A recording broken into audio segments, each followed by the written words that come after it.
Local 4 News starts now with a breaking news alert. And that breaking news is out of the Livonia area. A look at 275 near 8 Mile right now. The freeway still shut down because of a deadly crash. It started at about 4:30 this morning. We do know that one person has died. We don't know exactly what caused that crash, though. Thank you for joining us here on Local 4 Live. I'm going to get straight to Darnell and Christina as well, talk about the roads. Darnell, looking at that crash, you can see just how devastating it is. Yeah. And it started early this morning, and it's going to take a very long time for the investigators to take all their photos, document everything, and then reopen the freeway. Yeah, you can see the vehicle's still there, Nick. So, yeah. I mean, sadly, when there is a casualty like that, a deadly accident, Yep. They have to just leave the body of the vehicle, do measurements, do everything. So there's no sense of urgency to move it right now because of that, you know, and they just have to measure and check it out. Right. So let's talk about the crash site itself. And you can see that those delays are pretty significant. They go well past Grand River, well past 10 Mile, all the way into I-96 itself. So if you're I-96 and you're headed eastbound into I-275 southbound, you're going to see delays. And the crash is actually on the southbound side of 8 Mile, southbound I-275, south of 8 Mile. So those delays are at least 3-4 miles significant. Let's talk about the alternate route to help you get your way around this. For the alternate route, you can use eastbound M5, take that to westbound Grand River, westbound 10 Mile, southbound Haggerty, eastbound 7 Mile, back to southbound I-275. It's a lot of turns and everything. The other thing that you can do, which will keep you in traffic for, I mean, probably at least an hour, is to just stay on the freeway and exit at 8 Mile. But that's going to be, I mean. You think that might be better? Yeah, no, absolutely not. Oh, okay. Because if you want to sit there and maybe we got some work to do on your laptop or something. Right. You know, but no, that's not going to be better at all. Yeah, I got you. Okay, Darnell, thank you. So, you know, we don't know what caused the crash. Weather could have been a factor in it because of the worst slick roads. We don't know yet. But even my commute was much slower than it should have been this morning. Yeah, I definitely had to take a few extra minutes on my drive in. We had wet roads, we had a little bit of fog and rain, really rainy out there. Luckily, we've seen some of those showers diminish. They've become lighter. We're looking at a little more drizzle out there. So still a reduction in visibility, and it's just going to be a gray, rainy day today. We will see more widespread shower activity later this afternoon and evening time frame, and that's when we could even have a few thunderstorms.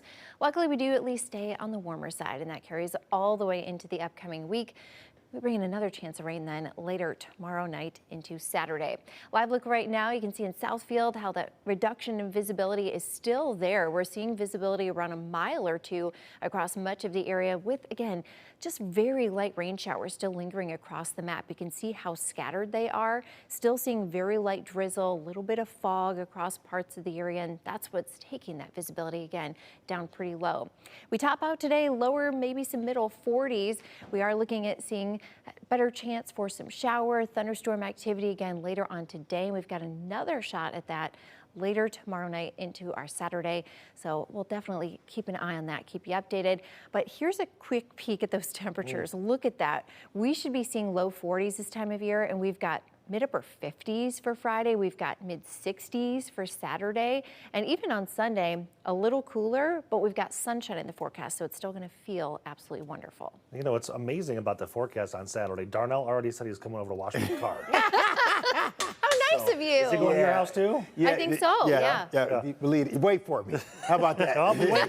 Just wait. Just sit there and wait. I'll just sit there outside in a bathing suit. Okay, stop it. I gotta wait. Is it time to go yet? That's too much for me. I didn't say what kind of bathing suit. Okay, that's just still too much. Thanks for the visual, Nick. Thanks, both of you. Let's take a live look now at Beirut in Lebanon as Israel launches new airstrikes on the capital. According to the Pentagon, the U.S. is winning the war with Iran while we learn more about the 6 American servicemen and women killed in combat. All of this comes as Americans are sharing their thoughts on the war itself. Alice Barr breaking down all of it from Washington. Hi there. We're tracking new developments after Pentagon leaders said they sank an Iranian warship in international waters. Iran is vowing to retaliate, the latest sign of an intensifying war. Air raid sirens in Jerusalem this morning and new explosions in Tehran as the U.S. and Israel trade fire with Iran. The message from the Pentagon and the White House that the U.S. is winning and larger waves of strikes are coming. Their missiles are being wiped out rapidly. President Trump arguing striking Iran was necessary to keep the regime from developing a nuclear weapon. When crazy people have nuclear weapons, bad things happen. Critics in Congress, dissatisfied with the administration's explanations, pushed a resolution to limit the president's war powers without congressional approval, but Senate Republicans voted it down. That amid new details, a senior U.S. official confirmed to NBC News that Israel's prime minister called President Trump last Monday to say Iran's supreme leader would be meeting with his top advisors on Saturday, offering a chance to take them all out at once. That obviously had an impact on the timeline of the operation, but not quite the president's decision in its entirety. Trump officials point to a breakdown in nuclear talks with Iran last Thursday and the president's belief Iran would strike first. New polling from NBC News shows a majority of Americans surveyed disapprove of the president's handling of the situation in Iran, as families mourn the 6 U.S. service members killed in Iranian counterstrikes on Kuwait, where they were stationed. Among them, 20-year-old Sergeant Declan Cody. I just wish he could have known one more time that we all loved him because he was so amazing and kind. Now Americans across the Middle East scrambling to get to safety with the administration promising help. Facing growing criticism about the planning to get stranded Americans home with thousands of flights canceled, the White House now says the administration is chartering flights free of charge and opening seats on military planes. From a very foggy Washington, I'm Alice Barr. Back to you. All right, Alice, thank you much. And you can follow constant updates on the war in the Middle East, all of it over on our website at clickondetroit.com.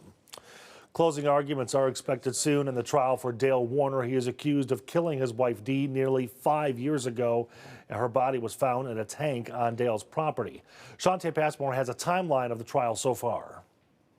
Tears on the stand. Jurors heard emotional testimony from Dee Warner's older brother, Greg Hardy, who broke down on the stand describing the day she vanished in 2021. On Tuesday, Hardy told the court it wasn't like his sister to not answer his calls. He also testified that Dale Warner showed little urgency during the search for Dee Warner, even talking about a fight the night she disappeared. You were active during the course of the investigation to find Ms. Warner. Is that accurate? I definitely wanted to find my sister. And during the course of the case, is it true that you wanted to be one of the primary people that the prosecutor communicated with?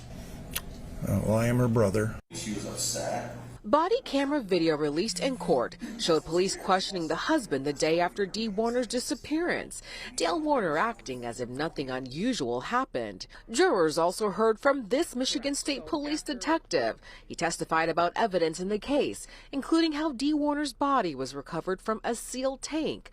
Prosecutors also asked him about a safe on the property included in a search warrant. The detective says the safe was large enough to hide a human body inside. Photos of the safe and photos of the detective inside a similar safe were presented to the jury.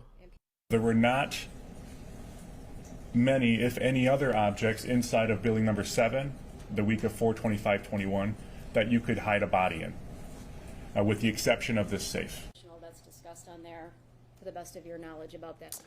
Now, Dale Warner could face life in prison if convicted. Again, closing arguments are expected to start at 9 o'clock, so about 52 minutes from now. We're going to stream them for you right here live on Local 4 Plus and on clickondetroit.com.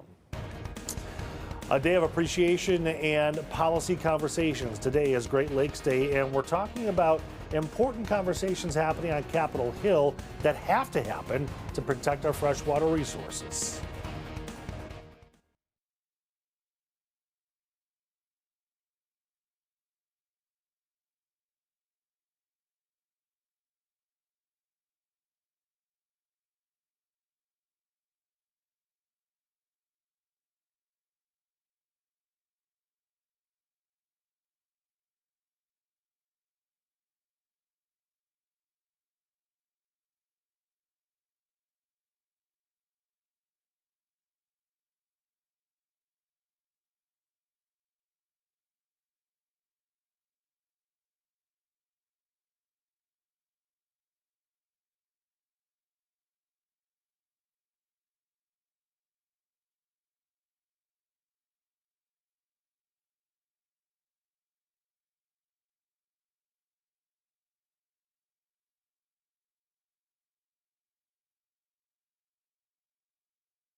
Welcome back, everybody. Today is Great Lakes Day, a day of appreciation for Michigan's most precious resource. The Great Lakes Commission is gathering in Washington, D.C. to talk with leaders and lawmakers about the important policies that will shape the future of the Great Lakes. This is a live look at Lake Michigan in South Haven, one of the more popular beaches along the state's west coast. We're going to take you to many Great Lakes live spots throughout our show today. The Great Lakes are much more than just a beach destination. They fuel a $6 trillion regional economy. More than 1.5 million jobs are directly connected to the lakes, 800,000 of them right here in Michigan. They provide water resources for the auto industry, fuel commercial fishing, tourism, and the boating industry, just to name a few. The Great Lakes hold 90% of the U.S. supply of fresh surface water, providing drinking water for more than 40 million people. Let's take a live look at Lake Huron now for a live look from Caseville, another one of the more popular destinations. Director Nick nodding his head like he likes it as well. I caught up with Simon Belil with the Office of Great Lakes to talk about their impact on our economy. Simon, there is a great conversation around the economy of the Great Lakes that I don't think many people quite understand. Can you kind of give us a quick background, a history lesson on why there's actually this big economy surrounding the health of the Great Lakes? The Great Lakes are an asset to Michigan and to our region as an integrated region between the United States and Canada. And if we look at historically, and even things that are still going on today with natural resources coming from the north and being transformed in Southeast Michigan and in Ohio and in Ontario.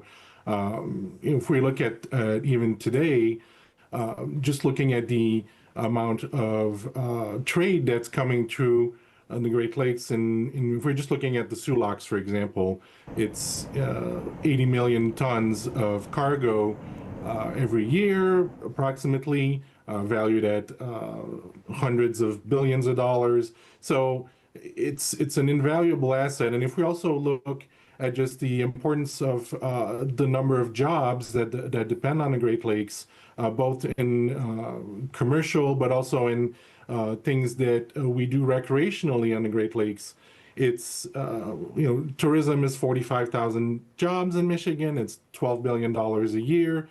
And then if we go back to more the commercial shipping, it's 17,000 jobs, $3 billion a year in our state's economy.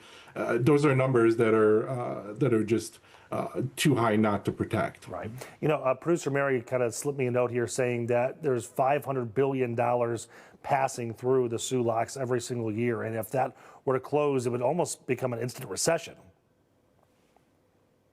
I'm not an economist, but it's definitely would be a major hit to our economy here in Michigan and the entire Great Lakes. If the Great Lakes region was a country, it'd be the third largest economy in the whole world. So that's such an important point here. And historically, if we go back to World War II, a lot of the planes and other military equipment that were assembled and made down here in Southeast Michigan needed the iron coming from the north, and the Sioux Locks were a critical infrastructure that was being protected from a military perspective. And so keeping that in mind as we're going forward now and today, and just again needing all that manufacturing that is happening in Southeast Michigan and in other parts of the Great Lakes region, we need those resources coming from further north. So we keep talking about protecting the Great Lakes, and not to put you on the spot here, but what are the threats? What are we working towards or working against?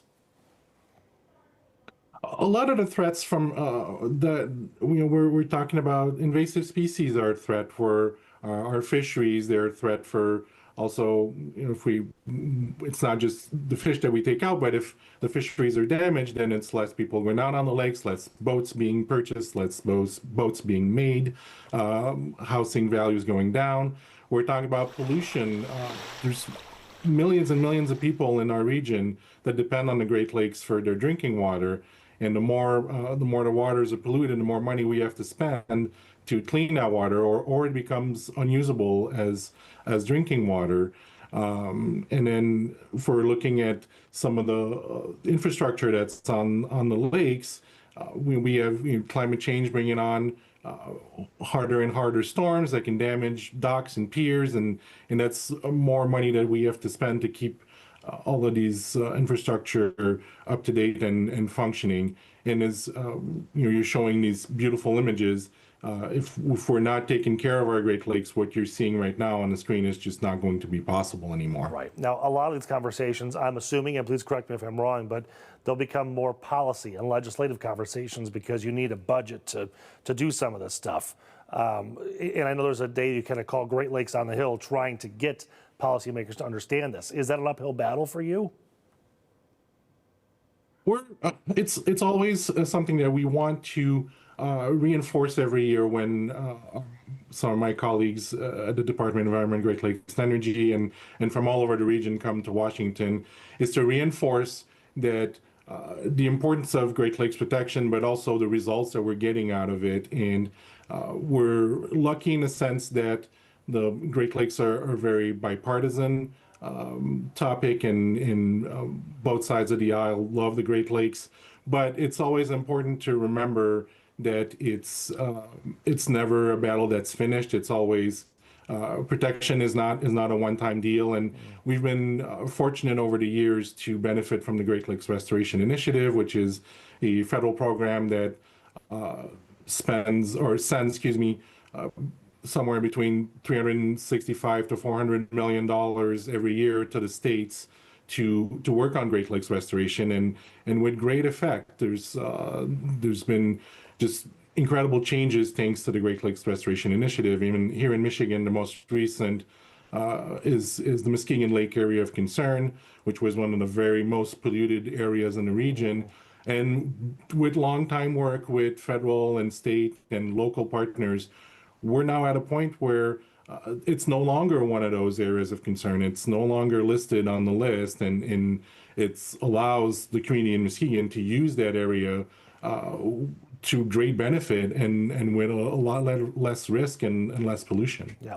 One last question for you, Simon. We're almost out of time here, but you talked about not being a concern for Muskegon. What would be your top concern in terms of protection and the economy? I think our economic impact studies have shown that it's still maintaining that Great Lakes Restoration Initiative as we're at the federal level, because it benefits really all parts of the population in Michigan. We're 99-point-something% in the Great Lakes watershed. It's our way of life. It's our way of living. It's the fabric of our state. So we really depend on that program at the federal level. Okay. Simon, thank you very much for your time. We appreciate you. You're welcome. Thank you for having me. And did you know you can visit all 5 Great Lakes in one day? It's quite the road trip. Pure Michigan, the state's tourism department, put together a 24-hour itinerary to hit each lake. So here's how you do it. You start in Lake Michigan in Charlevoix at 6:15 in the morning. After half an hour, you head to Lake Superior and Sault Ste. Marie. By 9:30, you'd be on the road again, making the lengthy drive to Port Austin for a dip in Lake Huron. Then about 2 o'clock in the afternoon, you're on your way to the Canadian town of Hamilton to see Lake Ontario. And then your final stop of the day, Port Stanley, Ontario, to see Lake Erie. Christina's over here shaking her head. That's a lot. It could be done. I don't know if I do it, but it can be done. I mean, that's a lot of driving. Well, maybe with someone else so that you can split up the driving. See, wouldn't you want to split it over like 3 days though, so you can actually stop and enjoy the lakes? Exactly. You got to spend some time in these places. Right. You dip your toe and like, okay, gotta go. Next one. Yeah, it's like, don't you want to explore some of the small towns and make a fun road trip out of it? You got to make stops. Shopping. Get a good sandwich while you're in town. Right, yeah. Some of those places, I mean, you head up into the Thumb. There's a great ice cream shop there. Huge servings of ice cream. Apparently cheeseburgers. Oh, yeah, Caseville, yeah. Yep, got to check out the break wall. You stand on the camera and you just freeze and hold it for a minute waving, and then you can catch yourself on your phone. Yeah. Cool. Okay, closer to home. Yeah, well, Little you know, rainy. not the What's going on best out day to head out to the lakes. We're seeing low visibility out there. But I wanted to show you two different sky cams because it kind of gives the story of what we're seeing out there. So we start off with Ann Arbor, where you can see, yes, we have that reduction in visibility. We've got some fog, a little bit of light drizzle, just keeping everything wet. But then take a look at this camera for downtown Detroit, where we have some of the showers moving through. Yeah, I mean, there, you can see hardly anything there. And so that's what we're seeing out there when some of these showers roll through. They're taking that visibility down very quickly. They're light, it doesn't look like much on the map, but takes that visibility down to less than a mile. And in some spots, even that drizzle is doing the same thing. Right now, visibility hovering around a mile across most of southeast Michigan. And we're going to continue to see fog in the forecast tonight as well. So you can plan ahead for your Friday morning commute. Probably want to give yourself an extra couple minutes. Right now, temperatures running near the 40-degree mark for the most part. We've got some upper 30s hanging on here and there too. A little bit of a breeze out of the east-northeast, about 5-10 miles per hour. So it's just a light wind. It'll stay that way through the day as we look at this next system moving through to the south of us. Low pressure system moving through the Ohio Valley brings us that rain chance all the way into the afternoon and evening. We then catch a bit of a break before the next round of rain arrives later Friday night and into our Saturday. It's not going to be an all-day event Saturday, but yeah, Saturday morning does at least look relatively rainy. So we go further through the rest of the day and we see that next round of rain, a little more widespread stuff, arrive this afternoon. So what we have out there now, scattered, light, again, drizzly, but we get the better chance for steadier rain, maybe even some heavier showers, if not thunderstorms at times, this afternoon into your evening hours. So some of us for the evening commute will have some rain to deal with. And then we start to dry out as we head overnight and get into tomorrow morning. Some fog will redevelop, so you can expect that as we begin your Friday. It's a drier start to tomorrow, but into the afternoon, there's that next chance. Some showers, possibly some thunderstorms, and that chance will linger right on into the start of our Saturday as we get this cold front to move through. It'll cool us down a little for Sunday, but instead of seeing a big cool down, it's just a little one, and we get in on some sunshine. So there's a better way to look at those rain chances played out for you again today and then later Friday into Saturday before midweek next week. We have another chance. High temperatures for today, lower to middle 40s, so a little above where we should be for this time of year. We then drop back to the mid upper 30s tonight, so pretty close to where we started off this morning. But check out your 7-day forecast. We see those temperatures in the mid 60s Saturday. That chance for rain moves out, and look at Sunday. A little bit cooler, but with that sunshine, it's still going to feel wonderful, and we stay warm all the way into the middle of the coming week. Monday, 63, no rain, very few clouds. Oh, fantastic. It doesn't get any better than that. I might be in sick. March, we can't I might have complain. to be sick on Monday. Same with you. Same with I think Director so. Nick. You out? Nick's out. It's my weekend. Yeah. It's his weekend anyway. We're going to head around the Great Lakes tour. All in one day. Yeah. All right, thanks, Christina. Well, the state's multi-million-dollar marijuana industry is taking a bit of a dip. Next, we're going to break down the numbers on who's getting the most and why there's less to go around this year.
Good morning, everybody. I'm Nick Monticelli with the Local 4 News Update. Closing arguments expect to begin soon in about 30 minutes in the Dale Warner murder trial. It comes after 3 weeks of testimony. Dale is accused of killing his wife Dee and hiding her body in a tank on his property. After the closing arguments, the case will be in the hands of the jury. If convicted, Warner is facing life in prison. You can watch those closing arguments right here on Local 4 Plus. And if we continue to stream the local news over on Local 4 Plus and click on Detroit.com, here's what we're working on. Michigan's pot industry taking a bit of a dip this year. We're going to break down what cities are getting the most tax revenue and why that revenue is down. Plus, today is Great Lakes Day on the Hill, a day to find solutions on protecting the Great Lakes. Coming up next, a conversation with Eagle about their fight against invasive species. And we're going to dig into the reason behind a bunch of trees being cut down along I-94. Christina also has a look at your forecast, which does include some almost summer-like days coming up.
Local 4 News starts now with a breaking news alert. Welcome back, everybody. I'm Nick Monticelli. We're going to start this half hour on your Thursday with that breaking news. Part of southbound I-275 still closed because of a deadly crash, and we have just learned what caused it. We're told the driver of a Camaro lost control on the wet pavement. That caused a semi-truck to crash into it and pin it between the cab of the semi and the guardrail. All that happened just before 4 o'clock this morning in the southbound lanes of 275 at 8 Mile and Livonia. A 21-year-old man from Plymouth was killed. Again, the southbound lanes at 8 Mile are still closed right now. So, how can you get around this? It's kind of a hefty detour. You can use the M5 East exit and head west on Grand River. Then you're going to go west on 10 Mile before turning south on Haggerty. From there, you can turn east on 7 Mile to get back to 275. Let's take a live look at the U.S. Capitol now, where the House is expected to vote on a war powers resolution today. You can't even see the Capitol. It's so foggy in D.C. This vote comes one day after the Senate voted down a similar measure Wednesday. Meantime, Israel and Iran are trading strikes, and the chairman of the Joint Chiefs says American forces will strike deeper into Iran. President Trump calling the campaign a major success, even as top defense leaders say the operation is still in its early days. The Defense Department is also releasing new video showing a U.S. submarine sinking an Iranian warship. It's the first time since World War II an American sub has sunk an enemy ship with a torpedo. According to a human rights group, more than 1,000 people have been killed in Iran since the conflict began. Somebody said, on a scale of 10, where would you rate it? I said about a 15. And we're going to continue to do well. Only the United States of America could lead this, only us. But when you add the Israeli Defense Forces, a devastatingly capable force, the combination is sheer destruction for our radical Islamist Iranian adversaries. They are toast, and they know it. We will now begin to expand inland, striking progressively deeper into Iranian territory. We are accelerating, not decelerating. At the very least, what we owe our service members is a debate, a public briefing, an explanation, an accounting of why this war and what its ends are. That war powers resolution the House will vote on is expected later today, and with the Republican-controlled House is likely to be rejected, similar to the Senate vote. Now, speaking of Americans trying to leave the Middle East, we are learning more than 17,000 have returned home so far, but many are still stuck and find it challenging to get out of the country. One woman who has to keep her identity hidden says she is in a hotel full of U.S. citizens and have gotten no help. Meantime, an Arbor doctor says he and his wife traveled to Iran in January. His wife is still stuck there. There is no way she can get out now, and if she could, she would not budge because she has to take care of her mom and dad, primarily her dad. Well, I would really like to encourage any politician to push for some evacuation for U.S. citizens, because I'm at a hotel right now that's just full of U.S. citizens. We don't know what to do. There's no help for us. Now, this has been a financial hit for those trying to get back home. Of course, they budgeted a certain amount for their travels, and now they're booking more nights over and over again at hotels while they just wait to fly home.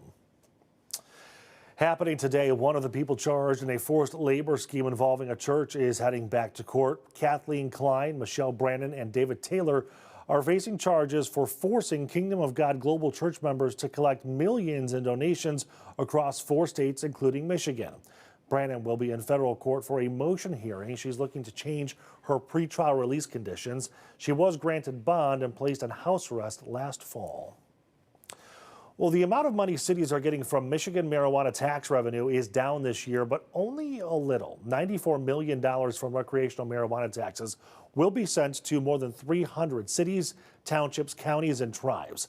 That's because every community with a licensed store gets about $54,000 per store.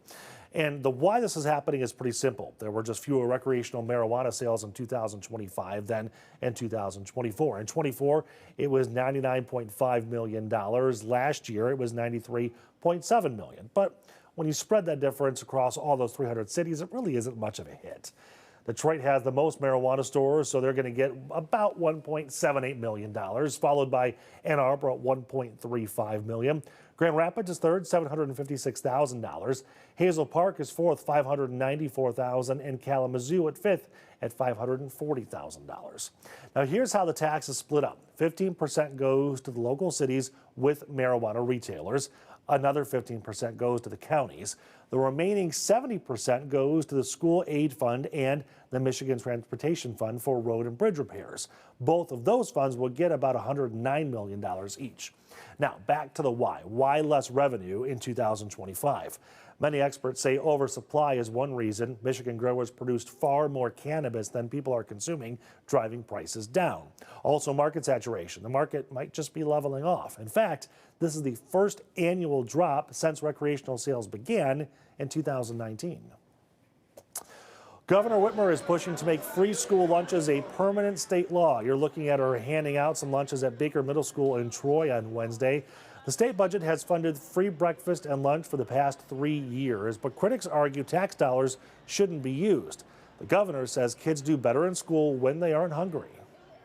This is something that families rely on. It's been incredibly successful and helpful, and so we don't want every year families to wonder, are we going to be able to count on this again going into the school year? It's one more way we can help families keep more money in their pockets and help contribute to better success in school outcomes. The program saves families about $1,000 per child per year. Well, one of the best parts of living in this area is, of course, our Great Lakes. Let's take a live look at Lake Michigan and Frankfort right now. They are focusing on an important talk happening on Capitol Hill today. We'll break down that talk when we come back after this. How you doing? Hi.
Welcome back, everybody. We continue to feature the Great Lakes here on Local 4 Live. As we mentioned, it is Great Lakes Day, and the Great Lakes Commission is gathering in Washington, D.C. to talk with leaders and lawmakers about the important policies shaping the future of the lakes. This is a live look in the UP at the Great Lakes Shipwreck Museum, where you can see Lake Superior off in the distance there. Now, we do want to shift that conversation from the economy to some of the greatest threats to our fresh water.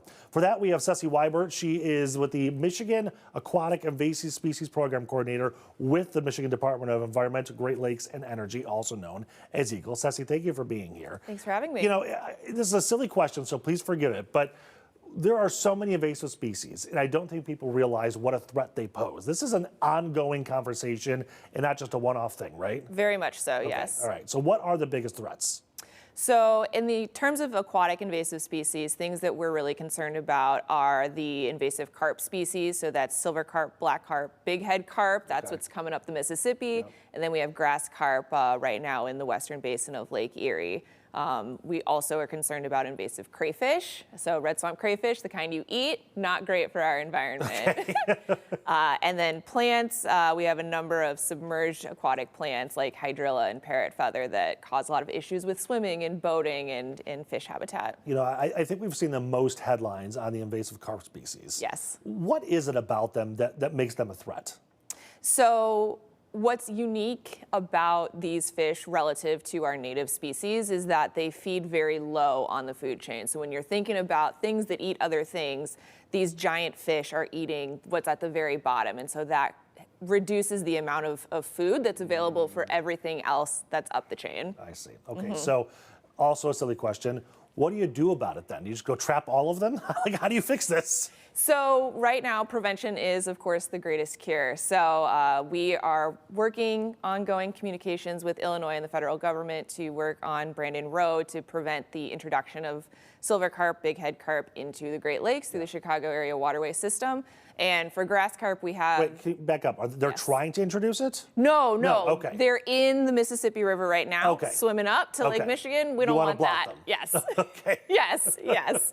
So there's a barrier that's been proposed to augment some existing electrical barriers in that system to prevent that movement. Okay, so but that would take money then, right? Is that our big problem? Communications are ongoing about that, yes. Spoken like a true state employee. You can't say much of it there, right? Okay, so and you were saying the other issue then. Yes, so grass carp is one that we have in the western basin of Lake Erie, and unlike those other carp species that feed on the lower chain of the food web, they eat a lot of plants, which, again, bad for anything that wants to live in those plants. So we have a concerted effort with the state of Ohio, the U.S. Fish and Wildlife Service, USGS, the province of Ontario to really work together in that portion of Lake Erie, since it's a shared resource. And it's a combination of catch, trapping, trying to prevent their spawning, understand where they might be reproducing, things like that. All right, so please forgive this question. I feel like I'm apologizing for every question I love have. this. But if someone says they just don't care about this, just let them run amok, do whatever they want, what would happen to the Great Lakes? There would be a real fundamental shift in what our Great Lakes look like. And I don't just mean that on an ecological scale. I also mean in the way in which we can go out and enjoy those, the Great Lakes waters in wetlands. So invasive species, they outcompete our native species. So that's bad for me, right? I like ecological diversity, as we all should. But it also means less sport fishing opportunities, less waterfowl hunting opportunities. There's a human health component. If you think of zebra mussels and their shells, I'm sure we've all seen shells on the beach. They can cut your feet. The growth of aquatic plants can tangle your boat motor or interrupt your swimming. So there's a lot of impacts that's, goes beyond the ecological and into the human health and recreation. That's how we get more people to care about, is when we say, you can't fish anymore. Now we care. I care about it all. You call all the time, right? Yeah. Yeah. Okay, so I'm not sure how much of this you can answer, but how difficult are these conversations when you go to Washington and you work with our lawmakers saying, we need the money to put this electric barrier in, to do these things? Is the appetite there to do it? I would say that there's been really broad bipartisan support for a funding program called the Great Lakes Restoration Initiative. So this is something that was introduced under the Obama administration in 2010 and continues to be funded again at a bipartisan scale in the years since. There's a really strong caucus, the Great Lakes Caucus up on the Hill, that does a really great job of advocating for our needs. So I would say that there's a really strong mobilized effort there, and this is an issue that transcends political boundaries, and we can all sort of get on the same page that we like the Great Lakes and we want to protect them. Now, that conversation probably, though, gets a little more difficult when you're talking about money, though, because we want to protect them. We want it to be beautiful. We want to fish. We want a boat. But to fund these things becomes a whole different challenge, right? The Great Lakes Restoration Initiative is a funding program. Okay. So that appropriates, I believe it was about $375 million this past fiscal year for work. Beyond that, those conversations are always thorny and difficult, but we have enjoyed that great success of the Great Lakes Restoration Initiative. It's probably, I'm assuming, so if I'm wrong, tell me, but it's an easier conversation statewide versus federally, because we know what beautiful lakes we have. We have also been really lucky with our state legislature. Yes, so there was a proposal for change several years ago that actually integrated invasive species funding into the state budget. So many states have to rely on the Great Lakes Restoration Initiative. Our state legislature recognizes the value of these lakes and the value of that resource, and they stepped up and said, yes, this is something that is important that we are going to fund through the state legislature. So, we also had the conversation about the economy and how it's tied to the Great Lakes. I would assume, again, tell me if I'm wrong, that if we don't keep tabs on these invasive issues, then the economy could take a hit. Oh, absolutely. So everything from, commercial fishing operations, if those fish stocks were to collapse, to things like your local utilities. Zebra mussels, they love water intake pipes. They're hard. There's lots of water flowing through them, and they can really clog those. So we would feel those effects. Don't wait for utility rates. We would feel those effects at a broad scale if the invasive species were to sort of move unchecked throughout the system. Gotcha. Okay, so last question for you. If I am just Joe and Sally Smith at home watching this, I don't want to say why should I care, because you hit that now. How do we help? The best thing to do is clean, drain, dry anytime you're out in the ecosystem. So whether you're in the water or you're on land, you need to clean anything that interacts with the environment. You don't know what could be moving seeds, what could be moving mud. So things like your boat, your waders, your dog, We say clean that, drain any standing water, and then let anything dry that's been in the water for at least 5 days. And then the other really big issue in Michigan is the release of pets. You know, things like fish from aquariums or plants from your water garden. It might seem like the humane thing to do, but you know, a couple individuals will end up wreaking havoc on a much larger native system. So if you have purchased something from a store as a pet or a plant, dispose of it responsibly. That is amazing. Okay, Ceci, thank you so much for your time. You and I could talk for hours over this, so Mary says we're out of time. Thank you. Thank you very much.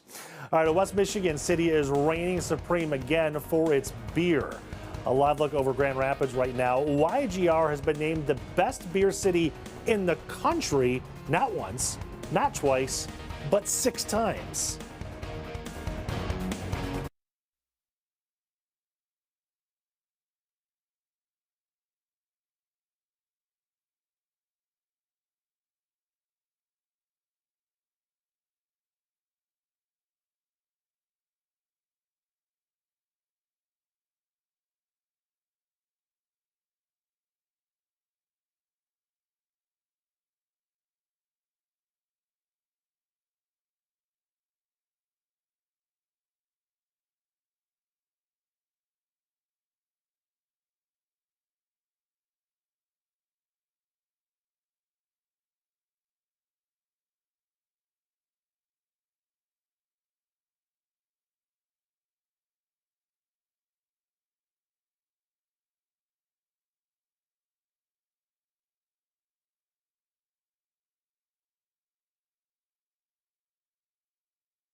Welcome back, everybody. A live look now on the west side of the state over what I believe, yeah, that's Grand Rapids. You just can't tell because I think it's foggy or just there's a dirty lens, one of the two. You can tell by that blue bridge there on the right side, though. So there are numerous breweries, and they're putting Grand Rapids in the national spotlight. For the 6th year in a row, Grand Rapids earning its spot as Beer City USA. Thank you, Mike. Grand Rapids soared to the top thanks to Founders Brewing Company, Vivint Brewery, and Spirits, over 80 other breweries and beer festivals. Now, while a lot of people think of Milwaukee as the beer capital, USA Today readers and an expert panel ranked Milwaukee as the 8th best city to grab a drink. You know, I think Christina and I should have gone on a road trip just to do some research. Yeah, I think so. You know, what it's like out there. I think so. I happen to know that the official beer fest in Grand Rapids is in February, so we missed it. I think we can plan ahead for next year. You know, we can just add that, bring the pretzel necklace, get it, you know, make a few stops. But that's pretty cool to see. It's very cool. A Michigan city recognized. Right. I don't know if your radar is showing the fog in Grand Rapids. Was that fog or is that just a dirty lens? You know, it could be honestly a little bit of both, but you know, because we could see the sun shining in Frankfurt earlier. So, yeah, there is fog out there, especially for us here at home. We're seeing a little bit of light drizzle and a little bit of light rain, and that is taking that visibility down a bit. You can see some of those scattered showers moving right across the map as we speak. So, if you're going to be headed out, probably want to grab the umbrella, especially as we look at more rain in the forecast for this afternoon. Now, that light rain, that drizzle is taking visibility down to about a mile or so in many spots across southeast Michigan. So another reason to just give yourself extra time along with those wet road conditions. As we head into tonight, another round of fog. So you can already plan ahead for tomorrow morning. We are going to see that reduction in visibility. Right now, temperatures at least not terrible, running in the upper 30s across much of the area. A little bit of an east-northeast breeze, and that sticks around as we head further throughout the day. A little bit cooler further north. You find some mid-30s up into parts of Sanilac County, but in general, we are getting a little bit of some warmth headed our way. Wait till you see the upcoming week. Winds, like I mentioned, about 5-10 miles per hour. Really not much to write home about there. We're going to keep them in that direction and that speed throughout the day, all thanks to the system passing to the south. That's our rainmaker. Brings us the chance for more widespread rain later today into the evening hours. Then we get a little bit of a break tomorrow with just some fog in the morning before we bring in more rain later Friday, and that'll linger into the first part of Saturday. So we time it out for you, looking at some widespread shower, possible thunderstorm activity later this afternoon into your evening hours. And then as we head into tonight, we get a break in the rain, but we do bring back that fog. So expect to run into a little bit of that Friday morning. Now we stay generally drier through the first part of the day. It's into your Friday afternoon and evening that we bring in the next round of rain, possibly some thunderstorms, and a cold front coming through on Saturday keeps that chance of rain in the forecast for the earlier part of the day. As far as rainfall totals, looking at anywhere from about 1/4 to 3/4 of an inch of rainfall by the time this is all said and done today. And then we'll tack on more rain as we head into your Friday night and Saturday. High temperatures for today. Not a whole lot warmer from where we are now, but I can't complain. We're looking at some lower to middle 40s across much of the map, slightly cooler for you a little further northward. And then as we head into tonight, dropping back to those middle, some upper 30s in there. So above normal for this time of year, pretty close to where we were this morning if you're trying to gauge what to pick out to wear. But look at the afternoon tomorrow. That's a big change from today. We hit the upper 50s. We bring in, again, more rain later Friday into Saturday. We hit the mid-60s Saturday afternoon, and it does look to be a bit drier. And then beautiful weather Sunday. Upper 50s, sunshine out there. It's just going to feel wonderful. And Monday looking even better before we see some rain chances make a comeback Tuesday into Wednesday. Is it fair to say that spring is here now? Can you give me a no snow guarantee? I can't do that. It's Michigan. I feel like we always have one last little burst of winter. Great. Late March, early April, somewhere around there. So I can't. Well, I'll be out. Can't do it. I can keep my fingers crossed. Thank you. Yeah. All right, thanks.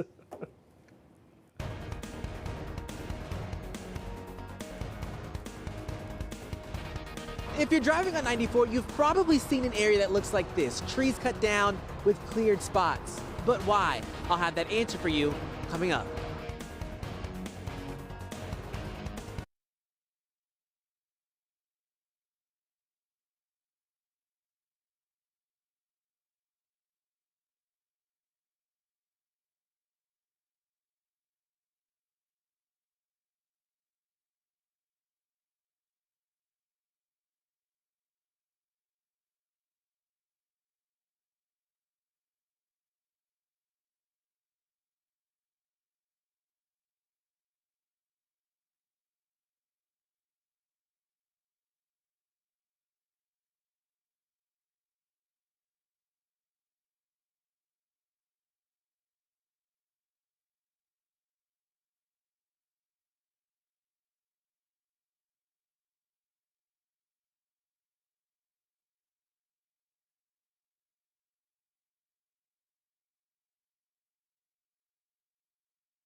Welcome back, everybody. If you've been to Metro Airport lately, you've likely driven right past this stretch of 94.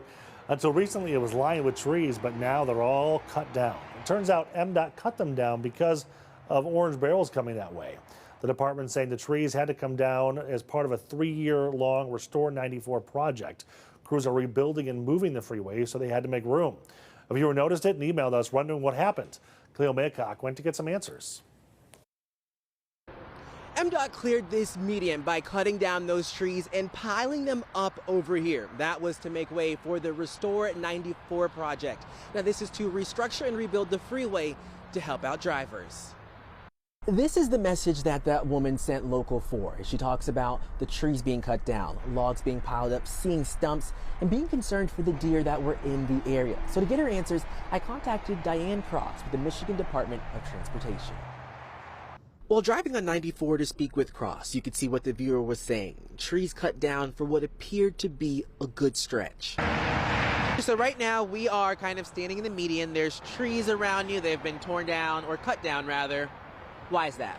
Well, as part of our Restore 94 project, which is going to go on 94 from 275 to Michigan Avenue at the Dearborn-Detroit border, we are rebuilding part of the freeway totally down to the dirt, reconstructing it. And here in the area near Inkster to Ecorse, we are moving the freeway through this wooded area. So to do that, hundreds of these trees had to be cut down, but Cross says they will be replenished. We are putting back about 3,000 trees once the project's done. They will be along the outside lanes because we want the trees to help absorb the fumes coming off the freeway, help with noise, that kind of thing. Cross added she understands people being concerned about the deer that roamed this area. However, since they have started their work, they're not aware of any additional deer versus car accidents. And the placement of those new trees will hopefully deter the deer population from coming back in this area. And Cross says this area won't see much major development for a while, but she says in a few months that the westbound lane will have all of the traffic going and coming in the area. Reporting in Romulus, Cleo Maycock, Local 4. All righty, more news, more weather, more Local 4 Live, all coming up here on Local 4 Plus. Stay with us.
Local 4 News starts now with a breaking news alert. Welcome back to Local 4 Live. That breaking news is on I-275 right now, where the freeway is still closed because of a fatal crash. This happened early this morning at about 4:30. We're told the driver of a Camaro lost control on the wet pavement. That caused a semi-truck to crash into it and pin it between the semi and the guardrail. All of it again happening at about 4 this morning in the southbound lanes of 275 at 8 Mile in Livonia. A 21-year-old man from Plymouth was killed. Again, the southbound lanes at 8 Mile are still closed. Now, if you live in that area or are heading that way, you want to try to use some of these alternate routes. You can use the M5 East exit and head west on Grand River. Then you're going to go west on 10 Mile before turning south on Haggerty. From there, you can turn east on 7 Mile to get back to 275. We are also waiting on the closing arguments to start in the trial against Dale Warner. A live look inside the courtroom right now. Nobody is inside the room. He is the Lenawee County man accused of killing his wife and stuffing her body in an ammonia tank back in 2021. D. Warner's remains were found in 2024 on that property. Again, the closing argument scheduled to start at any moment, and as soon as they start, we will take you there live. Now, while we do wait for that start, we're going to get some updates on our weather and forecast. It's kind of a misty, rainy morning. Yeah, not very pretty out there. As you can look live outside. It's not the greatest shot we've ever had, but the good news is eventually it's going to go away and the sun's going to come out and, you know, Annie can sing us a song. Yeah, exactly. I mean, you almost wouldn't even know that's the airport without the Was little it the bug airport? on the screen because there's no airplane in sight, can't see the tower, nothing. But yeah, it's been really foggy. You know, it was foggy yesterday, foggy this morning, a little bit of light drizzle, not helping with that either. A live look from Belleville, and if you look closely, you can see the lake, but you have to kind of look through the droplets towards the bottom. It is. To the bottom of the screen is where you can see the edge there, some of those trees. In general, we have some of that light rain and a little bit of that drizzle out there, just lingering across all of Metro Detroit, and that is keeping that visibility down. There's a live look at radar, and you notice that we have just very scattered light showers out there. This will be the trend as we finish out the morning and head towards the midday time frame. This afternoon into this evening, we'll expect another round of more widespread rain, possibly even some rumbles of thunder in there. Visibility down about a mile right now. That's what that drizzle, that fog is doing for us. And we've actually seen that diminish in many spots as we've gone throughout the last couple of hours. So if you do have errands to run, maybe you're just heading out the door to work, you might want to give yourself a little extra time. We'll have fog again tonight too, so you can kind of plan ahead. Here's a look at your day part forecast. Temperatures topping out today, lower to middle 40s, slightly above normal for this time of year. And again, more widespread rain is expected as we finish out the day and head into your afternoon and evening hours. Check out this temperature trend. Yeah, we are going up from here, and even on Sunday when we take that little bit of a slight dip into the upper 50s, we see beautiful sunshine. So it's still going to feel absolutely fantastic. Dry weather continues into Monday with another chance of rain on Tuesday. Can't complain about that. We really can't. I was going to say, I can't complain at all. And usually I'm a good complainer. Well, Ask looking Director at how Michelle. we should be closer to 40, I to know. be in the mid 60s, yeah, way above where we should be. So I think everybody's excited about that. That's what we're focusing on when we're stuck in a dreary day like today. Yeah. I've also never seen Michelle nod so enthusiastically, yes. Yeah. All right, thanks, Christina. Let's get you an update now on the stabbing over at Oakland University that happened a month ago. Police have arrested the second suspect involved in that attack, 18-year-old Jason Ford Jr., now charged with aggravated assault. Police say they found a man with stab wounds near Van Wagner Hall on February 5th. He survived when two suspects sped away from campus in a dark-colored SUV. Officers arrested the other man a few days after the stabbing. Now to the overnight developments in the Middle East as we take you live to Beirut, Lebanon, where Israel has launched new airstrikes in that area. An Iranian government agency says more than 1,200 people have been killed in this war. This comes as we're learning more about how Americans feel about the situation. Alice Marr breaking it all down for us in Washington. Hi there. We're tracking new developments after Pentagon leaders said they sank an Iranian warship in international waters. Iran is vowing to retaliate, the latest sign of an intensifying war. Air raid sirens in Jerusalem this morning and new explosions in Tehran as the U.S. and Israel trade fire with Iran. The message from the Pentagon and the White House that the U.S. is winning and larger waves of strikes are coming. Their missiles are being wiped out rapidly. President Trump arguing striking Iran was necessary to keep the regime from developing a nuclear weapon. When crazy people have nuclear weapons, bad things happen. Critics in Congress, dissatisfied with the administration's explanations, pushed a resolution to limit the president's war powers without congressional approval, but Senate Republicans voted it down. That amid new details, a senior U.S. official confirmed to NBC News that Israel's prime minister called President Trump last Monday to say Iran's supreme leader would be meeting with his top advisors on Saturday, offering a chance to take them all out at once. That obviously had an impact on the timeline of the operation, but not quite the president's decision in its entirety. Trump officials point to a breakdown in nuclear talks with Iran last Thursday and the president's belief Iran would strike first. New polling from NBC News shows a majority of Americans surveyed disapprove of the president's handling of the situation in Iran, as families mourn the 6 U.S. service members killed in Iranian counterstrikes on Kuwait, where they were stationed. Among them, 20-year-old Sergeant Declan Cody. I just wish he could have known one more time that we all loved him because he was so amazing and kind. Now Americans across the Middle East scrambling to get to safety with the administration promising help. Facing growing criticism about the planning to get stranded Americans home with thousands of flights canceled, the White House now says the administration is chartering flights free of charge and opening seats on military planes. From a very foggy Washington, I'm Alice Barr. Back to you. All right, now, despite what Alice was just talking about, those chartered flights, military planes, we are learning more than 17,000 Americans have returned so far, but there are many still stuck there, and they say it's challenging to get out of the country. One woman who has to keep her identity hidden says she is in a hotel full of U.S. citizens, and there's no help. Meantime, a doctor from Ann Arbor says he and his wife traveled to Iran in January. His wife is still there. There's no way she can get out now, and if she could, she would not budge because she has to take care of her mom and dad, primarily her dad. I would really like to encourage any politician to push for some evacuation for U.S. citizens, because I'm at a hotel right now that's just full of U.S. citizens. We don't know what to do. There's no help for us. Now, this has been a financial hit as well for those trying to get back home. They budgeted a certain amount for their travels and hotel stays, and now they're booking more nights every single night as they wait to fly home. You can follow the latest developments on all of this and the war in the Middle East. All of it's on our website at clickondetroit.com. Still ahead, a major health provider in the area will stop accepting Blue Cross Blue Shield insurance. We're going to talk about this big healthcare shakeup and what it means for patients. And after a 5-year-old boy is killed inside of a hyperbaric chamber in Oakland County, there is a push to bring about legislative change.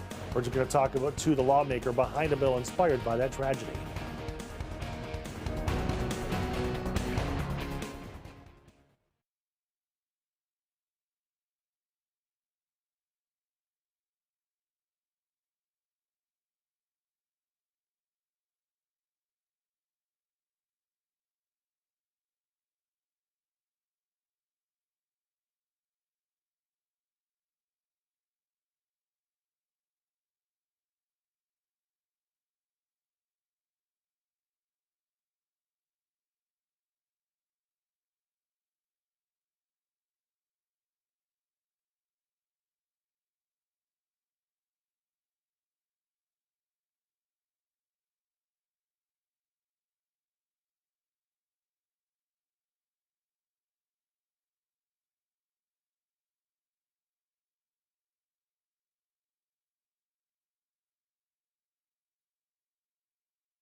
Welcome back to Local 4 Live. State lawmakers are pushing for new safety standards after a hyperbaric chamber explosion killed 5-year-old Thomas Cooper. That was at the Oxford Center in Troy. The leaders of that center have been charged in connection to his death. And now there are new bills out of Lansing aimed at regulating hyperbaric oxygen therapy facilities. Supporters say Michigan does not have state licensing or oversight for many freestanding facilities. The proposal requires licensing with inspections about every 3 years and requirements for qualified staff and accreditation. Lawmakers say the goal is to make facilities meet the same safety standards hospitals follow. Our Jason Coulthard caught up with the state senator Stephanie Chang of Senate District 3, one of the sponsors of this bill. Tell me about these bills, and I think the question also that jumps out is, how were these facilities not regulated before? Yeah, no, thank you so much for having me on. And it's a great question, right? So when Thomas Cooper was killed in the hyperbaric oxygen chamber last January, myself and Representative Sharon McDonnell immediately started looking into this and started reaching out to different state departments. And what we quickly found out is that our state really does not have any regulations whatsoever when it comes to hyperbaric oxygen therapy. And that was very alarming. You know, we had been looking into, okay, who's doing inspections? Where's the list of facilities? How are we making sure that these facilities are meeting standards? And unfortunately, none of that was in place. And so we have worked on a bipartisan set of bills that would put in place really common sense standards, make sure that facilities in Michigan are licensed, are accredited, have the appropriate staffing, and that they are getting inspected every so often, really all to the goal of making sure that we ensure safety for patients. Walk me through how that's going to work. Is that going to be a department that already exists that will do this oversight work? Yes, so we have at the state, you know, we have a Department of Licensing and Regulatory Affairs. They are the primary licensing body for many other professions and many other types of facilities. And so it's appropriate for them to really be the entity that takes this on as well. And so we've had great conversations with them as well as others. And I think that there is a recognition that something does need to change because this was absolutely a preventable tragedy. And I'm hopeful that Michigan can take the steps necessary to make sure it doesn't happen again. Absolutely. Anybody who's familiar with that agency, Laura, knows that it does cover a wide range of facilities and businesses throughout the state. Is this something you're confident it can handle, number one? And number two, do they estimate how much more that might cost the state to do this? Yeah, I mean, I definitely think that it's the appropriate body to take this on. And I think that, you know, as the legislature, we should make sure that they have the resources that are necessary to do the work, just as we should for, you know, other functions as well. And I think, I don't know if there has been a fiscal analysis yet, but we definitely look forward to making sure that we get a good fiscal analysis. I think, you know, when it comes to saving lives and making sure that patients are safe, you know, the cost will be worth it. Hyperbaric oxygen therapy is definitely a great option for many people.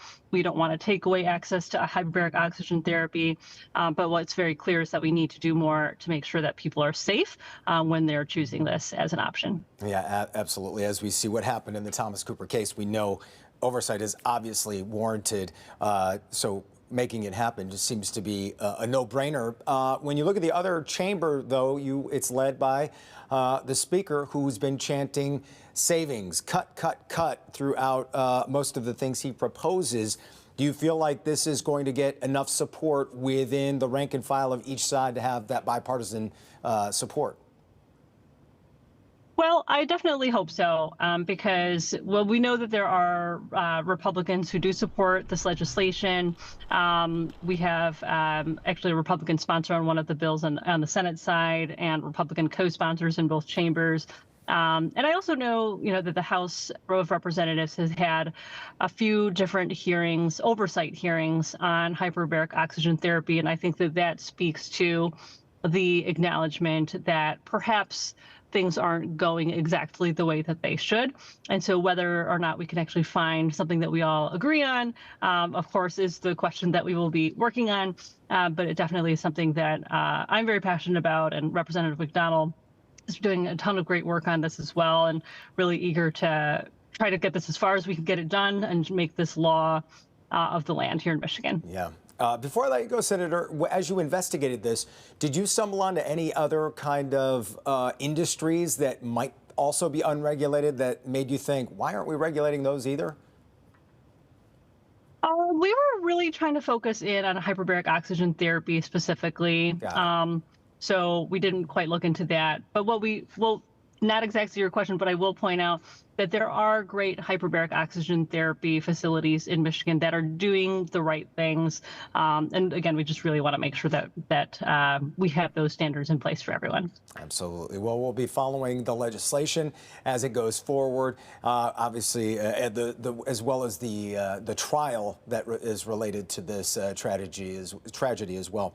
Senator Stephanie Chang, always appreciate it. Thank you. Thank you. Thank you so much. And my thanks to Jason for that interview. You can read more about this over on our website at clickondetroit.com. For a long time, cities have used emergency sirens to let neighbors know about tornadoes and inclement weather. Why one city is thinking about getting rid of them. And another round of rain is on its way to Metro Detroit. The 4-1 weather team is zeroing in on that timeline for you.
Welcome back, everybody. All right, so you see them all across Metro Detroit, emergency sirens that are designed to alert people to get to safety during severe weather. Well, now leaders in Ann Arbor want to get rid of them, or at least explore it, citing high repair costs. J. Scott Smith spoke to city leaders to see how they plan to replace the system and keep people safe during severe weather. Tornado sirens, such as this one over my shoulder here, are all across the landscape in southeast Michigan. But it's 2026, and that means it's time for some new technology. And in places like Ann Arbor, they could look to make these sirens a thing of the past. Those loud, blaring sirens are often a harbinger of big trouble, usually a tornado or a severe thunderstorm. And if you hear it, you need to get to safety. But in Ann Arbor, that could be changing. Over the next 3 years, we have to invest $180,000 in our current outdoor warning siren system. So that was really an opportunity for us to open a conversation with the community. The city, which has 22 sirens, is currently asking residents whether they should stick with them. The reason? If you're indoors when there's an emergency, you may not hear the sirens. Ann Arbor has joined cities like Detroit and Warren in creating a system that will send alerts directly to people's cell phones. I was at a wedding in Oakland County a couple years ago. Our wireless emergency alert was issued for a tornado warning. All 200 cell phones went off, and that grabbed our attention immediately, and we were able to seek shelter. The sirens are definitely prevalent across the area. As mentioned, Ann Arbor currently has 22 of them. The city of Detroit has 54. As for Oakland County, who handles all of the sirens across that area, they have 275. But each one also has a different kind of technology to alert people of different emergency situations. We just heard that about Ann Arbor. Darren Page works with Oakland County's emergency management, and he agrees that while the sirens help people who are outdoors, they have their limitations. Inevitably, we will receive complaints from the public that either A, it was too loud, or B, we couldn't hear it in our basement. Parmenter said that she's gotten great feedback from residents about this, noting that many would prefer a combination of indoor and outdoor warning systems. Right, this is step one, is just getting that community feedback. What does this look like? Is this an option? And then we would certainly start to build a plan from there. Now, if the city of Ann Arbor were to ditch tornado sirens, it would have to be done in stages, and they would not be the first city to do so. Kalamazoo actually did it a few years ago. For more information on how to sign up for alerts if you live in Ann Arbor or Detroit or in Oakland County, we'll have all that information available on clickondetroit.com. I'm Jay Scott Smith for Local 4. All right, Jay, thank you very much, sir. Taking a live look outside of foggy and rainy downtown Detroit, thanks to our friends in Windsor. There's good news, though. The sun is going to make an appearance, and you might want to be outside for it. Hey, Christina. Now, forewarned weather with Exact Track 4D. Good morning. Starting off with a little bit of some fog out there, also some rain and some drizzle, and that is taking visibility down. We've seen our visibility diminish quickly just over the last hour from our Windsor camera looking over towards downtown Detroit. A little tougher to see the skyline there, so we're getting some of these showers to roll through. You can see that rain that we just saw on the sky cam moving through downtown Detroit. Also, again, scattered light rain moving across the map here. This isn't anything heavy, but it's enough that it's keeping that visibility down and it's keeping everything very wet. So you may just want to give yourself an extra couple minutes on that morning commute. Right now we're seeing visibility down to about 1 mile to 3 miles across much of Metro Detroit. A little bit better further northward, but still dealing with some of those showers arriving. Right now looking at middle upper 30s for the most part. Flint just hitting 40 degrees just now. 39 in Howell. We're at 36 in Romulus. Right now Mount Clemens coming in at 38 degrees. We have our next system pushing into the area. It's going to stay to the south of us towards the southern state border, and really what we get on the northern edge is more chances for rain just on and off throughout the day, especially this afternoon and evening. Then we catch a bit of a break before the next system moves in. This will bring in another round of likely rain later Friday and into the start of our Saturday. So a bit of a closer look. We go further through the rest of the morning, seeing light scattered showers and drizzle. Into the afternoon, though, we have a much better shot at seeing steadier rain. It could be heavy at times, might even have some thunderstorms in there, and that chance lingers right on into the evening hours as well. So you can plan ahead, might need to slow it down for the evening commute. We could pick up anywhere from 1/4 to 3/4 of an inch of rain, if not even more, as all is said and done by the end of the day today. Heading overnight then and into Friday morning, maybe a little bit of fog, light drizzle out there, but it's generally a drier start to Friday before we bring in the next round of rain later Friday evening and Friday night, and that lingers again into our Saturday with another chance at a few passing thunderstorms. So highs for the afternoon, lower to middle 40s. We then drop back to the mid 30s tonight, so pretty similar to where we started off today. And then we get into the rest of the week. This is the coolest day on our 7-day forecast. We're making it to the 50s on Friday, bringing in that next round of rain, lingers into Saturday. Again, could have some thunderstorms in there. Mid 60s for the start of our weekend. Yeah, we'll take that. We should be around the 40-degree mark this time of year. And then beautiful sunshine for Sunday and Monday as we stay mild, bringing another chance of rain midweek. All right, thank you much. A lot of people in Pontiac are talking about this when a teacher just 2 days on the job cussing out a student, and it's all caught on camera. Next, we're going to play you that viral video and tell you how the school is responding.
The Pontiac School District responding to a viral video of a teacher who went on a profanity-laced rant at students. Take a listen. Deal with your you calm down. You calm down. You calm down, boy. Well, the video, as you can see, showing the teacher just 2 days on the job, by the way, arguing with students and using some foul language. Parents say it's not the first time a staff member has been inappropriate and they want some action. The district saying this behavior does not reflect its values or its standards, and the teacher seen the video is no longer working at the school. Michigan Medicine and University of Michigan Health will stop accepting Blue Cross Blue Shield starting July 1st. This comes in the midst of a contract fight between the two. Blue Cross says U of M asked for a 44% pay hike, while Michigan Medicine says Blue Cross wanted a 30% cut. If you're covered by Blue Cross at U of M, call your insurer and your doctor. Well, there is progress to repair a water main near 24 Mile Road in Gratiot and Chesterfield Township. Crews have removed 2 failing sections of the main on Monday, and new sections were installed yesterday. For 24 hours, the line will be refilled, disinfected, and flushed. 2 required water quality tests must happen, then 24 hours apart. That has to pass before the service returns. A boil water advisory remains in part of Lenox Township as well. Normal service is expected to return by the end of next week. Still ahead, we are keeping an eye on that Dale Warner trial to see when the closing arguments will start. We'll take you there the moment they do, but in the meantime, a plan to improve safety on the streets of one major Wayne County community.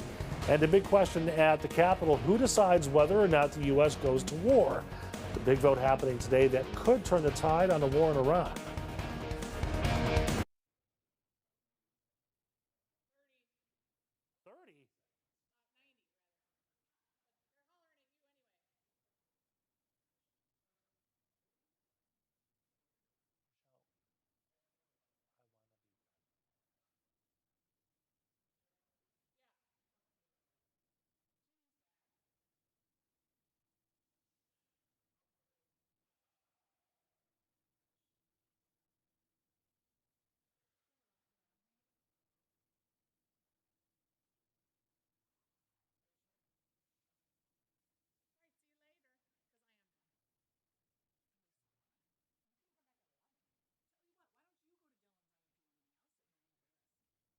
Is it virtual? Wait, you have to go there and come back? Oh, I see.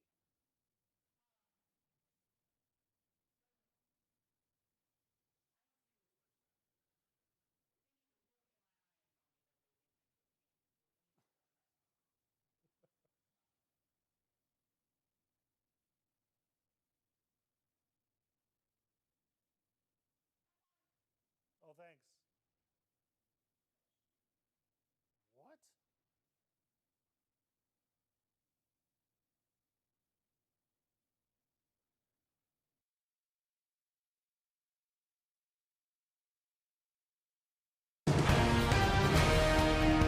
From downtown Detroit, Local 4 Live starts right now. Welcome back to Local 4 Live. I'm Nick Monticelli. Thank you for watching on your Thursday. We're going to start this half hour with a live look at the U.S. Capitol, or at least what you can see of it. You can kind of see an outline there now through the fog. The House expected to vote on a war powers resolution today. This vote comes one day after the Senate voted down a similar measure. Now, meantime, Israel and Iran are trading strikes, and the chairman of the Joint Chiefs says American forces will start striking deeper into Iran. President Trump calling the campaign a major success, even as top defense leaders say the operation is still in its early days. The Defense Department also released this new video showing a U.S. submarine sinking an Iranian warship. It's the first time since World War II an American sub has sunk an enemy ship with a torpedo. According to a human rights group, more than 1,000 people have been killed in Iran since the conflict began. Somebody said, on a scale of 10, where would you rate it? I said about a 15. And we're going to continue to do well. Only the United States of America could lead this, only us. But when you add the Israeli Defense Forces, a devastatingly capable force, the combination is sheer destruction for our radical Islamist Iranian adversaries.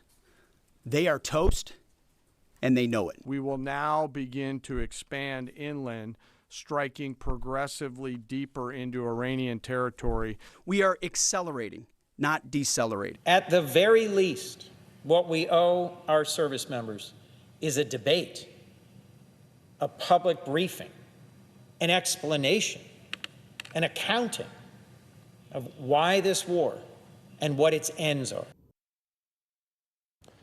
That War Powers Resolution the House will vote on is expected later today. With the Republican-controlled House, though, it is likely to be rejected, similar to that Senate vote.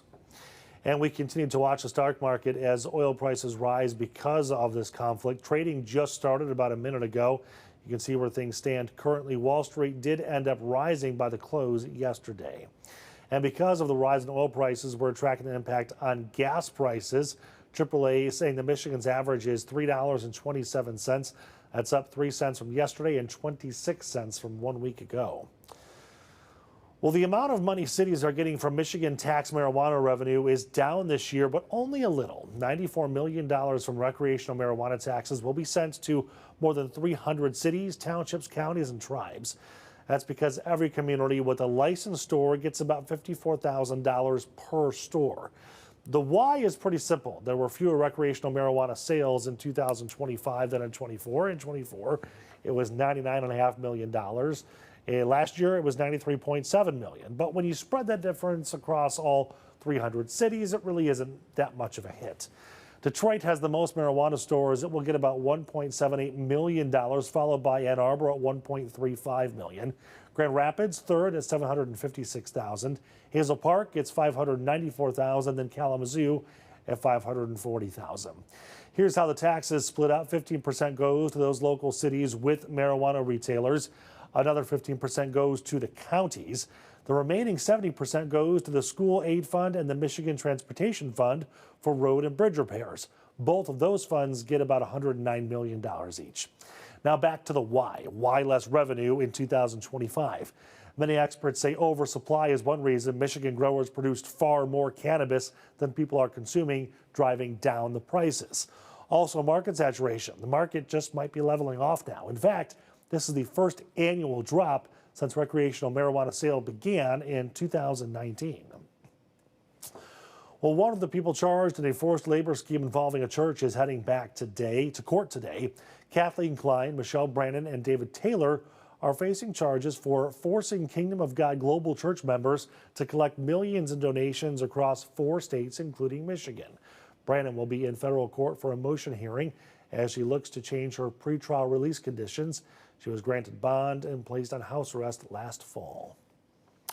A new program in Canton Township is working to accomplish 2 goals. The first is to identify intersections that need safety improvements. The second is to make those improvements. As community correspondent Pamela Osborne explains, step 1 is the survey process. I spend a lot of time in Canton. I grew up here, and I understand how congested things can really get. Residents living here, they were surveyed by the township. They wanted to know about some of those trickier to navigate spots around town. Now their feedback is being incorporated into the planning process of a new traffic safety plan that also includes pedestrian safety. It's a big initiative across Canton. And as you can see, residents had a lot of feedback on what improvements should be made to make Canton streets safer. Township Supervisor Anne Marie Graham-Hudak says the Department of Transportation granted Canton $400,000 to make improvements. This map identifies key hotspots as reported by residents. Turns out this intersection of Sheldon and Ford was a huge area of concern. Over there, a senior apartment complex. Over on this side of Ford Road, a pharmacy, places to shop, places to eat, but not enough time to cross. What we found is they were kind of racing across the street, because when you're walking across the street with a walker, you can only go so fast. So MDOT, they came out, they extended the crosswalk area, they slowed down the lights to give people more time to cross. I also learned that this is really just an immediate temporary fix because in 2 years, Ford Road becomes a boulevard. It won't be like Michigan Avenue. You know, Michigan Avenue has that middle median right there. It won't be that wide. The middle yellow lane will become a median, preventing people from merging, turning left or right. Construction starts in 2028, and once complete, the only turn you'll be able to make is a Michigan left. And it will slow people down also, you know, because if you have a lot of That essentially has some kind of technology that works like a spotlight that shines into the median crosswalk area as people are making their way through when it gets dark. Just one of the improvements they're considering to make things safer for people here in Canton. In Canton, I'm Pamela Osborne, Local 4. All right, thank you much. Did you know today is Great Lakes Day? We're going to tell you about a new competition aimed at protecting Michigan's greatest resource. And a foggy, rainy Thursday out there, but this is not our only chance for rain as we head into the weekend. Your forewarned forecast coming up next.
Now, forewarned weather with Exact Track 4D.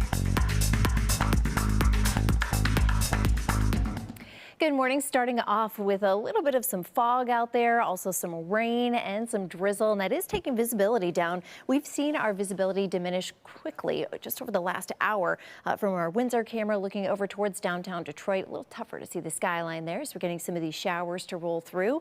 You can see that rain that we just saw on the sky cam moving through downtown Detroit.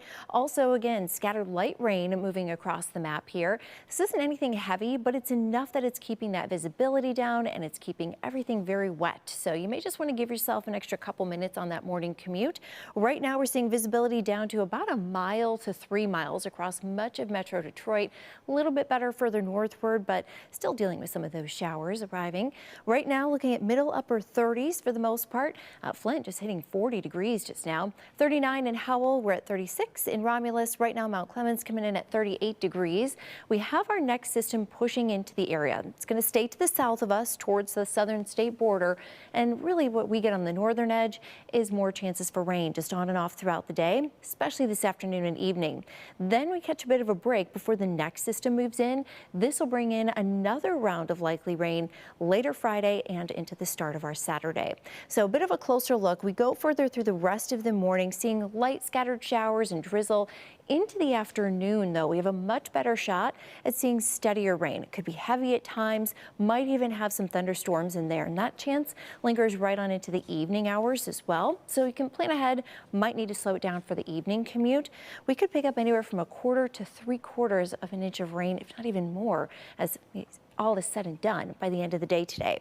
Heading overnight then and into Friday morning, maybe a little bit of fog, light drizzle out there, but it's generally a drier start to Friday before we bring in the next round of rain later Friday evening and Friday night, and that lingers again into our Saturday with another chance at a few passing thunderstorms. So highs for the afternoon, lower to middle 40s. We then drop back to the mid 30s tonight, so pretty similar to where we started off today. And then we get into the rest of the week. This is the coolest day on our 7-day forecast. We're making it to the 50s on Friday, bringing in that next round of rain, lingers into Saturday again. Could have some thunderstorms in there. Mid-60s for the start of our weekend. Yeah, we'll take that. We should be around the 40-degree mark this time of year. And then beautiful sunshine for Sunday and Monday as we stay mild, bringing another chance of rain midweek. Christina, thank you much. Let's take a live look outside on Great Lakes Day as we continue to focus preserving this precious resource. This is a live look outside at Lake Michigan in Frankfort. Have you ever heard of the Aqua Hacking Challenge? It is a free program challenging students, researchers, and professionals to safeguard the Great Lakes and Lake St. Lawrence. Again, a live look over at Lake Michigan, where they're trying to protect regions like this. And it's crucial for our economy and our health. The launch of this challenge celebrates the program's 10th anniversary and its expanding footprint across the U.S. and Canada. Last week, I caught up with 3 Novi High School students who are taking part in this challenge. Take a listen. We are joined by Novi High School juniors and members of the Water Sentinel. That's their team. I'm going to work on your names. If I screw it up, please tell me. It's totally okay. I've got Aditya Ombarishi? No. Ambarisha. I was close. I'm so sorry. Okay. Over them is Himanshu Vishwanathan. Yeah, Himanshu Vishwanathan. Close. I almost got it. Yep. And Raghav Suswaram. Yeah, Raghav Suswaram. Okay. And then there's Brittany.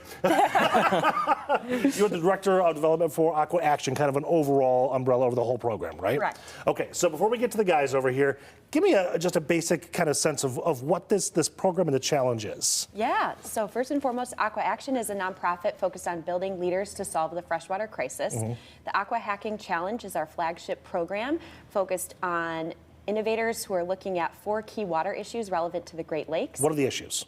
The issues are water access and community resilience, Great Lakes circular economy, efficient industry and energy, as well as water quality and contamination. That was your POW quiz. You passed. Good. Oh, thank you. Okay, so then you're taking these issues, these challenges, and giving it to the community, essentially, right? Saying, how can we fix this? Correct. And we're using the entrepreneurial skill sets and tools to help people solve the challenge. So throughout the program, it's virtual, so anyone can participate, but as a proud Detroiter, we'll have the grand finale here. Yeah, we will. So you'll get to learn virtually and in person.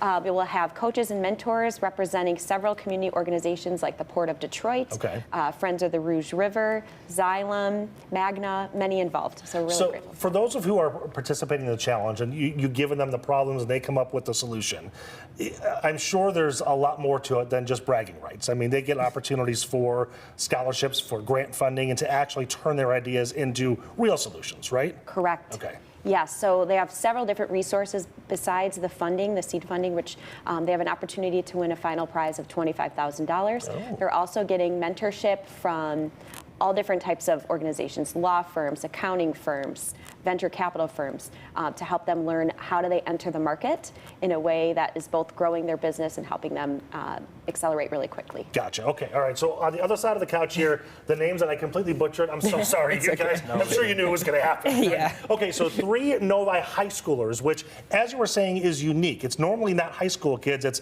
college and up, but because they're so amazing, they got into, right? Yes, absolutely. Okay. So I know that you've been working on this a little bit longer than most. Right. And you kind of have a prototype in mind already. Yeah. Producer Mary has the graphics that you sent in. Give us, whoever wants to answer the question, your idea of how to fix one of these issues. So essentially, what our product is, it's called the Water Sentinel. Okay. It's basically a spherical buoy that we put on bodies of water local, usually in Michigan. So, for example, on top of aquaculture facilities in local rivers, lakes, ponds.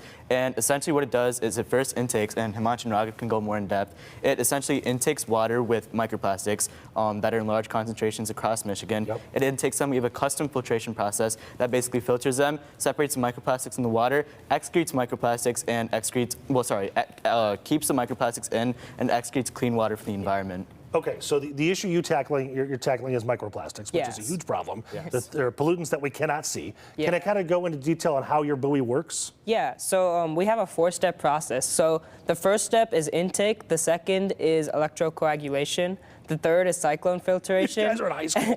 And the fourth is outtake. So we'll go more into depth about each stage. So the first one is intake, and we have 2 meshes at like the bottom of the buoy, right over like where my thumbs are. Okay. So the we can actually intake. go back to your prototypes if we can put those on the screen. Yeah. So the intake is around the bottom, and we open the slots and go 10 gallons of water in at a time. We have meshes so that leaves and twigs don't get inside the buoy and jam the process. Is there a pump that's kind of sucking the water in? Yes, or does it just flow? it's a peristaltic pump. So we suck those in, and then we close the intake. And then we go through 2 slots, 2 sort of like thin pipes to the next stage, which is the electrocoagulation. Okay, on to the next guy. So in this stage, we use a metal plate, and that we place it in the water, which neutralizes the microplastics charge. This causes the microplastics to like attract to each other. And then they basically clump up together, giving them a higher density than water. So then we use suction pipes to move on to stage 3, the cyclone separator. Here, the cyclone spins at really high speeds. Okay. And that, due to centrifugal force, causes microplastics to separate from the water. Oh. And since the microplastics have a higher density, they stick to the sides of the cyclone while the water gets trapped in the center. I see. How long does the whole process take? So it takes around like 3-4 minutes. Yeah, so after the water goes to the center, the microplastics on the side, we still need to exit the water to exit the buoy and go into the lake, right? Or whatever. So you've cleaned it, but how does it get back out? Yeah, so the centrifugal force makes the water rise. So we have a slot at the very top that just opens, and the water will exit the buoy. And it spits it back out? Yep. And then once all the water's gone, we just close the top, and the microplastics, due to gravity, would just fall down. And we have a collection chamber at the bottom of the cyclone that just where the microplastics will fall. Okay, so I know it will depend on how many microplastics are coming in, but how quickly do you think that the buoy would fill up and have to be emptied, so to speak? Yeah, so we estimate around a week that the microplastic container would be filled, and then we would have to manually go there and take the microplastics out. Okay. You guys are juniors in high school? Yeah. Are you sure? Yeah, I think so. We've done our research. We've gone through a lot of research papers. Yeah. We've been able to do tests. We've been able to talk to people who are experts in this field. Yeah. So we have a general understanding, like every single part of our buoy that we have, from the pumps to the filtration to the way it's outtake, everything's very carefully thought out in a way that's both, it'll work well if we put it out there in the field, and that'll be cost effective once we go from the stage of digital simulations to a stage where we can actually put it out there physically in lakes and ponds. Okay, so please forgive my question, but I was not thinking about this when I was a junior in high school. I wasn't even thinking about it when I was a junior in college. Without sounding rude, why do you care about this? Yeah. So basically, we've been in Michigan a long time. Himanshu was born here. I'm from Ohio. Don't hold that against me. I do now. I was born in Ohio, but I've lived in Michigan my entire life. So has Raghav. So basically, we've spent our summer holidays. We've gone to the Great Lakes every single summer, Lake Michigan, Lake Superior, Lake Erie.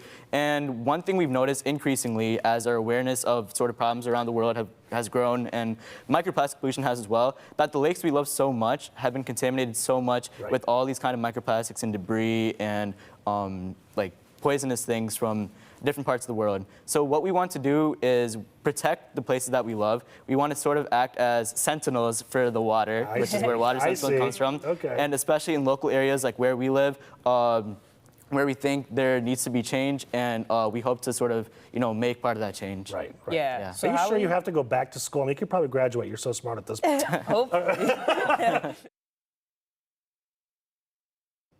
All right, my thanks to those 3 Novi high schoolers for doing all of that work. Okay, as we said at the beginning of our show, the closing arguments are set to begin in the Dale Warner murder trial. Dale is accused of murdering his wife in Lenawee County. Some things are happening right now that are mainly procedural before we get to those closing arguments, but we're going to send you to that courtroom right now so you can listen in on exactly what's happening and listen to those closing arguments as the jury hears them live. 32, 1, 24, 24. 33, 10, 11, 21. 73, 8, 16, 24.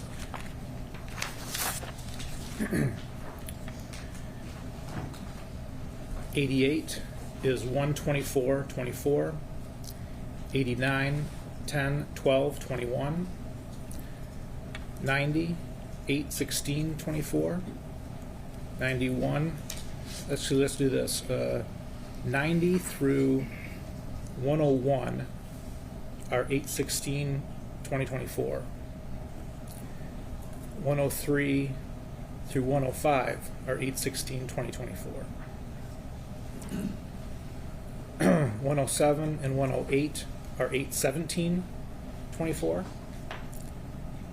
109, 110, and 111 are 822.24. 114 is also 822.24. 115, 427.21. 16, 822.24. 122 and 123 are both 124.24.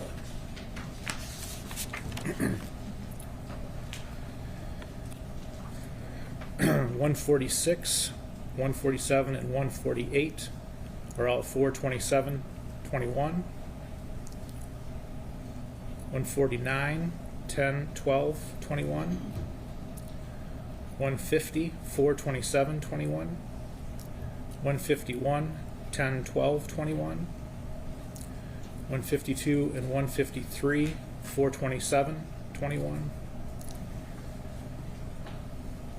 154, 155, 156, 822, 24.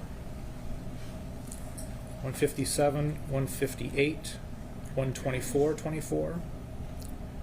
159, 822, 24. 160, 10, 11, 21.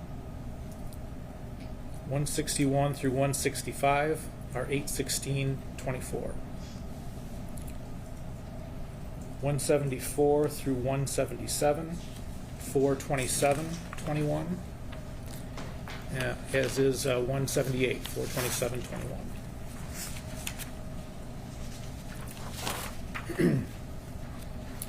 254 through 258 are 122.26. 269 through 280 are 829.24. 281